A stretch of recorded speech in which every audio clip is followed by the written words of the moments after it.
आज का मुद्दा में आपका स्वागत है। मैं हूं आकाश सोनी। अपने विवादित बयानों को लेकर हमेशा सुर्खियों में रहने वाले उत्तर प्रदेश के कैबिनेट मंत्री आजम खान एक बार फिर चर्चा में हैं, हेडलाइंस में हैं। एक बार फिर उनकी राजभवन से ठन गई है। आजम के विधानसभा में दिए गए बयान को लेकर राज्यपाल राम नाईक ने स्पीकर को चिट्ठी लिखी है, जिसमें उन्होंने आजम खान की योग्यता पर सवाल उठाए हैं। इस मामले पर करेंगे बड़ी बहस, मगर पहले देखिए यह पूरा माजरा आखिर है क्या।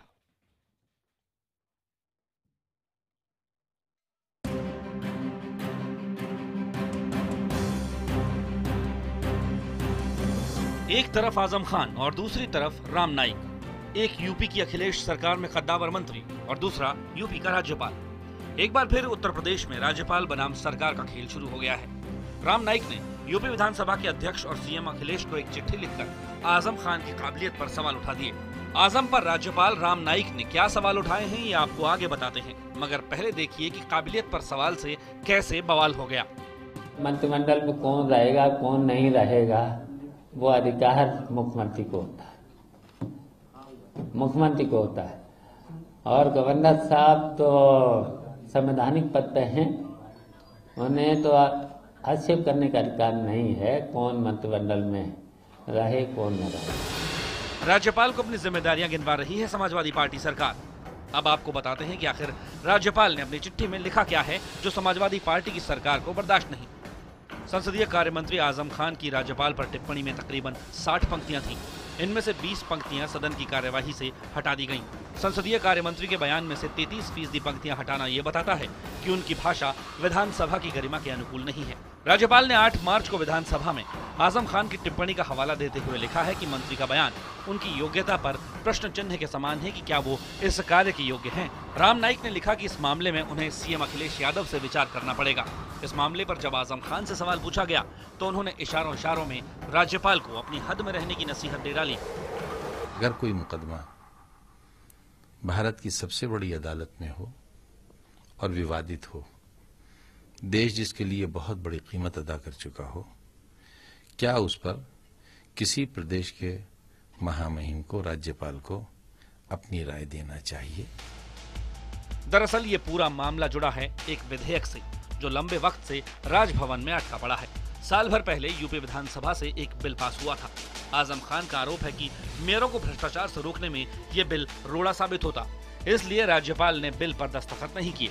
गौरतलब है कि यूपी में ज्यादातर मेयर बीजेपी के हैं। आजम ने आरोप लगाया कि राज्यपाल बीजेपी के इशारे पर काम कर रहे हैं। ऐसे बिल जो धार्मिक नहीं है, विवादित नहीं है, समाज विरोधी नहीं है, बल्कि 60 सालों से कानून की अगर कोई अनदेखी हो रही हो और हम उसको दुरुस्त करना चाहते हों, लेकिन उसकी चोट ऐसे लोगों को पड़ती हो जो किसी एक राजनीतिक दल से वाबस्ता हो, उस बिल पर राज्यपाल के हस्ताक्षर न होना कहाँ का न्याय है? उधर राज्यपाल की तरफ से कहा गया है कि उन्होंने कोई बिल गैर वाजिब तरीके से नहीं रोक रखा है। कई बिल ऐसे होते हैं जिन पर सरकार से चर्चा की जरूरत होती है। इस मामले में भी ऐसा ही है।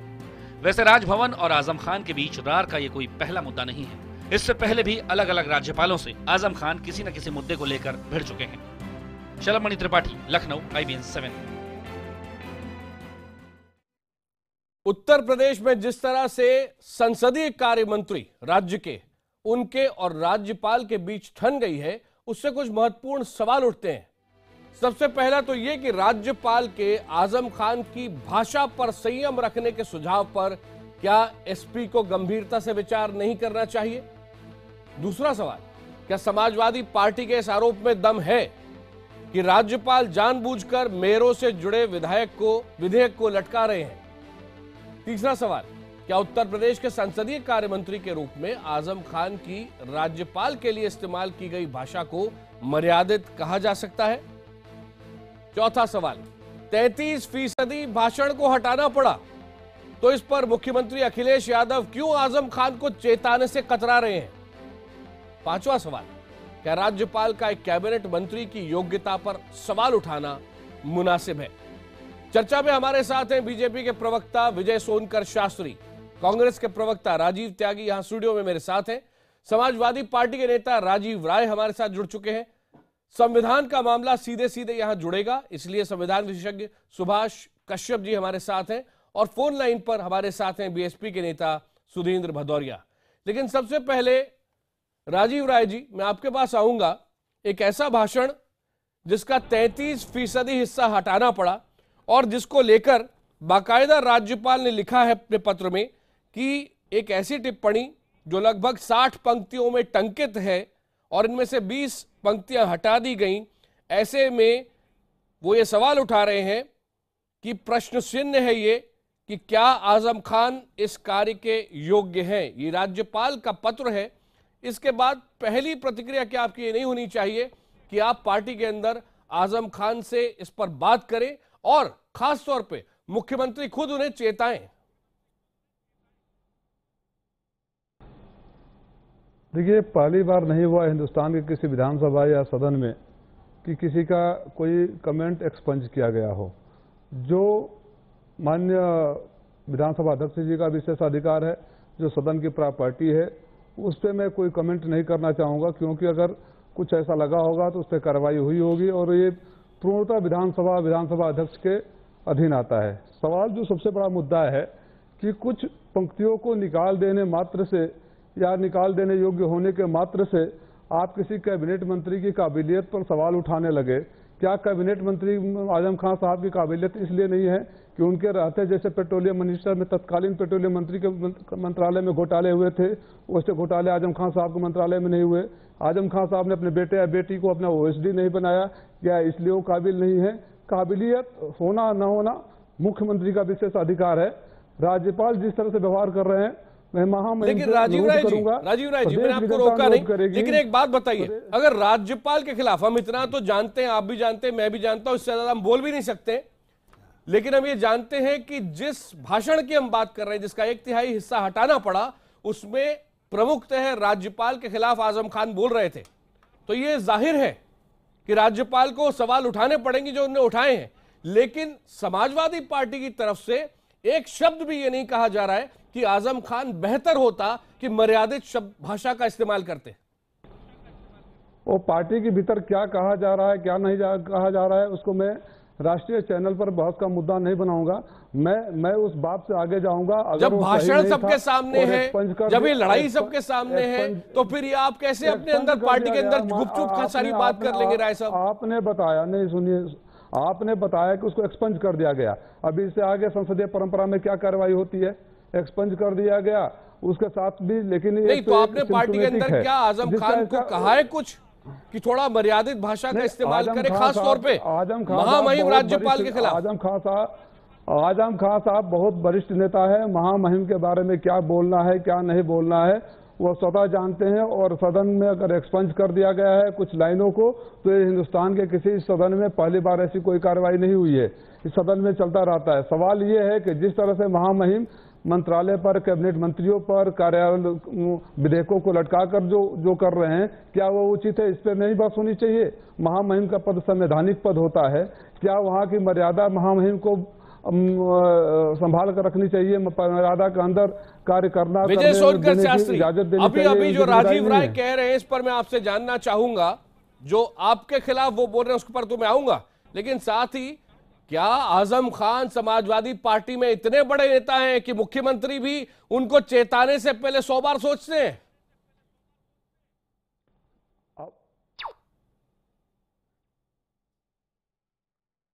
विजय सोनकर शास्त्री।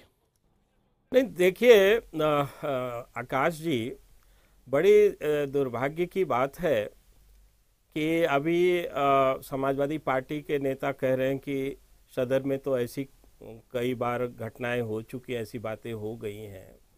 मैं तो उनको याद दिलाना चाहता हूं कि उनकी समाजवादी पार्टी एक शिक्षक द्वारा स्थापित पार्टी है। मुलायम सिंह जी ने इसकी स्थापना किया है और वो बेसिकली एक प्राइमरी के टीचर हुआ करते थे। उनकी क्या भावना रही होगी समाजवादी पार्टी की स्थापना में? वो एक ऐसी पार्टी बनाए जो प्रदेश की जनता की हित के बारे में, प्रदेश के ठीक में है, ठीक एक है। सुशासन स्थापित हमारे कर साथ सके। हैं सुधींद्र भदौरिया जी, हमारे साथ जुड़े हैं फोन लाइन पर और उनके पास बैटरी लिमिटेड है। सुधींद्र जी, आपका एकदम क्लियर स्टैंड चाहता हूं मैं, क्योंकि यहां सीधे सीधे ठन गई है राज्यपाल और संसदीय कार्य मंत्री के बीच में। देखिए, मैंने भी मीडिया के माध्यम से ये पढ़ा है आज अंग्रेजी अखबारों में दिल्ली के, कि महामहिम गवर्नर साहब ने इस तरह की कुछ बातों को रखा है जिसमें उन्होंने आजम खान साहब पर कुछ इस तरह की बातों को रखा है जिससे ये पता चलता है कि आजम खान साहब मर्यादाओं को तोड़ रहे हैं अपने वक्तव्यों में। जो संवैधानिक मर्यादाएं हैं उनका ये कथन है, और वो उसमें उन्होंने ये भी कहीं कहा है कि जो छोटे यादव हैं और जो मुख्यमंत्री जी हैं वो तो उनकी बात सुनते हैं। तो मैं ये समझता हूं कि ये सामूहिक जिम्मेदारी है मुख्यमंत्री जी की भी और आजम खान साहब की भी, और अगर ये संयुक्त जिम्मेदारी को ठीक से निर्वाह नहीं कर रहे हैं तो गवर्नर साहब को ये सोचना चाहिए कि ये सरकार संवैधानिक मर्यादाओं को सामूहिक तौर पे उसका उल्लंघन कर रही है और सामूहिक तौर पर उस पर टिप्पणी करनी चाहिए। बाकी अगर इसके ज्यादा और भी उनके पास कोई जानकारियां हैं वो पूरे प्रदेश के सामने, राष्ट्रपति जी को और सबके सामने रखनी चाहिए और उस पर मांग करनी चाहिए सख्त से सख्त कार्रवाई की। हम लोग तो शुरू से कहते रहे हैं कि ये मौजूदा उत्तर प्रदेश की सरकार संवैधानिक मर्यादाओं का उल्लंघन कर रही है, नंबर 1।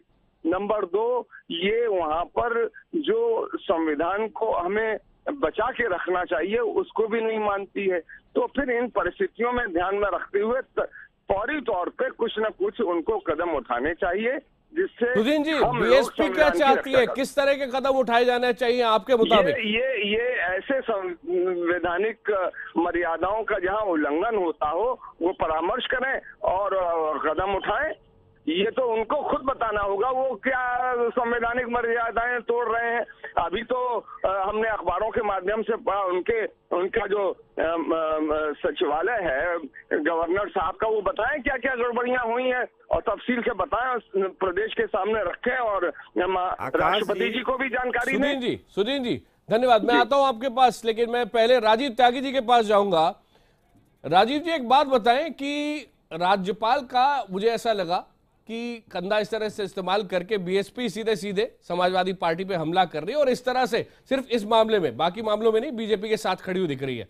आप किस तरफ हैं, कांग्रेस कहां खड़ी है? देखिए, 27 सालों से उत्तर प्रदेश में हम लोग बाग जातीय विद्वेष और धार्मिक विद्वेष की राजनीति देख रहे हैं। 27 साल से हम लोगों का राज भी नहीं रहा उत्तर प्रदेश में।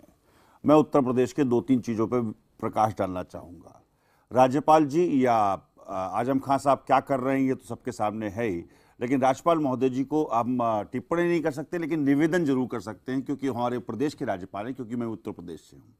अगर वो असंसदीय भाषा या भाषा पे नियंत्रण करने की बात करते हैं तो उन्हीं की पार्टी के कठेरिया जी दूसरी तरह की होली खेलने की बात करते हैं। तो राज्यपाल तो यहाँ पर किसी पार्टी का नहीं है, किसी पार्टी के नहीं है ना, लेकिन जब तक वो पार्टी में रहे उसके बाद ही तो मनोनीत हुए ना, केंद्र सरकार ने मनोनीत किया। भारतीय जनता पार्टी में तो रहे हैं वो। साध्वी निरंजन ज्योति आदर्श तौर पे जो होना चाहिए वो ये कि वो संवैधानिक पद पर, वही संवैधानिक पद पे बैठ करके वो राय मशवरा तो दे सकते हैं ना। साध्वी निरंजन ज्योति को, योगी आदित्यनाथ को, कठेरिया जी को भी राय मशवरा उन्हें देना चाहिए जैसे वो आजम खान को दे रहे हैं। दूसरी तरफ समाजवादी पार्टी से मेरा मूल प्रश्न है कि उत्तर प्रदेश में ड्रिंकिंग वाटर ट्रीटेड 20.2% लोगों को मिल रहा है, टॉयलेट सिर्फ 35% लोगों के पास है, बाथरूम सिर्फ 29% लोगों के पास है। उत्तर प्रदेश में सरकार ने काम क्या किया?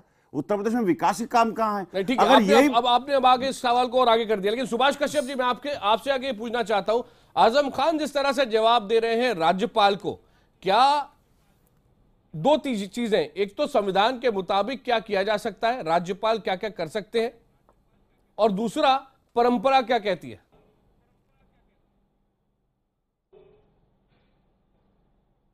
जहां तक संविधान का सवाल है, संविधान के अनुसार हर एक मंत्री की नियुक्ति राज्यपाल करते हैं और हर एक मंत्री राज्यपाल के प्रसाद पर्यंत अपने पद पर रह सकता है। लेकिन मंत्री की नियुक्ति राज्यपाल मुख्यमंत्री के परामर्श से करते हैं। इसलिए मंत्री को अगर हटाना हो तो परंपरा ये है कि वो भी मुख्यमंत्री के परामर्श से ही हटाया जाता है। मुख्यमंत्री अगर सिफारिश करें कि अमुक मंत्री को हटा दिया जाए तो संक्षेप में एक प्रश्न पूछना चाह रहा हूं जो आप कह रहे हैं उसी के संदर्भ में, क्या ये बेहतर होता कि राज्यपाल सीधे सीधे मुख्यमंत्री को कहते और पब्लिकली इस बात को नहीं ले जाते और मुख्यमंत्री उस बात को फिर आगे बढ़ाते?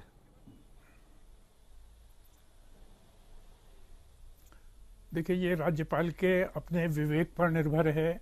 जो चीज़ पब्लिक डोमेन में हुई है और पब्लिक डोमेन में राज्यपाल के लिए अगर कुछ कहा गया है तो हो सकता है राज्यपाल ने अपने विवेक में ये उचित समझा हो कि ये बात पब्लिक डोमेन में आए। विजय सोनकर शास्त्री जी, सारी बात जो अभी तक हुई उसमें एक बात जो खुलकर सामने नहीं आई है, एसपी ने यह आरोप भी लगाया है कि अगर महापौरों से संबंधित विधेयक को जिस तरह से साल भर से ज्यादा हो गया और राज्यपाल उस पर काम नहीं कर रहे हैं, उसको आगे नहीं बढ़ा रहे हैं, तो इससे समाजवादी पार्टी कह रही है कि वो एक तरफ अपने संवैधानिक पद की मर्यादा को भूलकर कामों को रोक रहे हैं। यह गंभीर आरोप है राज्यपाल पे समाजवादी पार्टी का। देखिए आकाश जी, मैं पहले भी बोलना चाहता था लेकिन बिल्कुल आपने मुझे समय नहीं दिया। शायद मैं ऐसी कौन सी बात कह रहा था जिसको आपने रोक दिया। मैं पहले तो ये बतलाना चाहता हूँ और फिर इसके बाद मैं आपके प्रश्न का उत्तर भी दूंगा कि एक प्रदेश के सरकार के संसदीय कार्य मंत्री अगर ऐसी बातें बोलते हैं जिसको कि संसद की कार्रवाई से हटाना पड़ता हो तो आप समझ सकते हैं कि उस विधानसभा की क्या स्थिति होगी। विधानसभा की कार्रवाई से हटाया गया है उसको।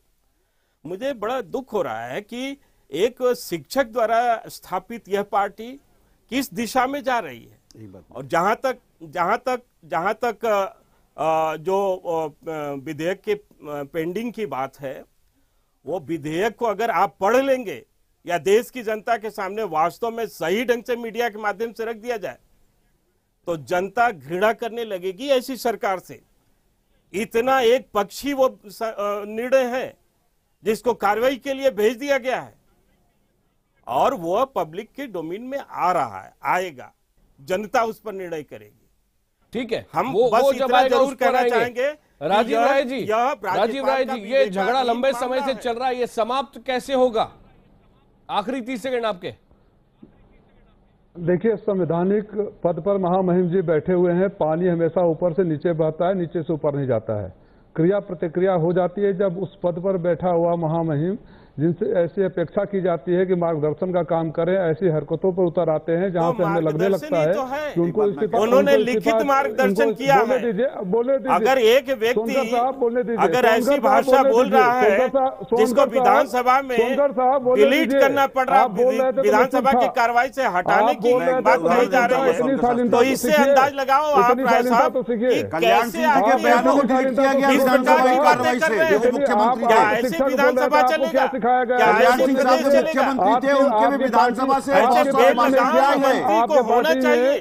क्या और जो मंत्री भारत माता को भी डाइन कहता हो, भारत माता को गाली देता हो, ऐसे व्यक्ति को भारत माता का ठेकेदार अपनी बातों पर अगर राज्यपाल टिप्पणी करते हैं तो कहां से उसे गलत आप कह रहे हैं?